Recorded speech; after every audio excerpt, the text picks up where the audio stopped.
ঝাড়খণ্ডে চাকুলিয়ার গ্রামে ঘুরছে বাঘ। ভিডিও সামনে আসতেই ঘুম উড়েছে ঝাড়গ্রামের বাসিন্দাদের। বিশেষ করে ঝাড়খণ্ড লাগোয়া বেলপাহাড়ি অঞ্চলের বাসিন্দাদের সতর্ক করেছে বন দপ্তর।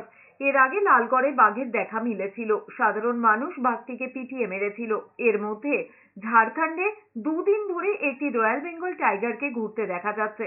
বন দপ্তর সূত্রে খবর, ওড়িশার সিমলিপাল থেকে কোনোভাবে ওই বাঘটি ঝাড়খণ্ডে ঢুকে পড়েছে, আর তাতেই সতর্ক হয়েছে বন দপ্তর।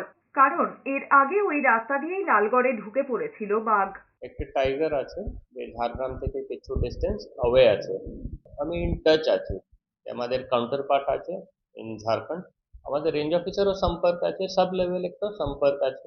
অ্যাডমিনিস্ট্রেশন সঙ্গেও একটা কথা হয়েছে, ডিসকাশন হচ্ছে কিভাবে প্ল্যানিং নেওয়া হচ্ছে। যখন প্রয়োজন হবে তো রেসপন্স জন্য আমাদের গাড়ি আছে, রেঞ্জ অফিসার আছে, কিছু কিছু ট্রাকার্স স্টাফ আছে যে সক্ষম আছে ওয়াইল্ড লাইফ ট্র্যাকিং। তো লোক যে লোকজন আছে, স্টাফ আছে, ওনাকে অলরেডি অ্যালার্ট করা আছে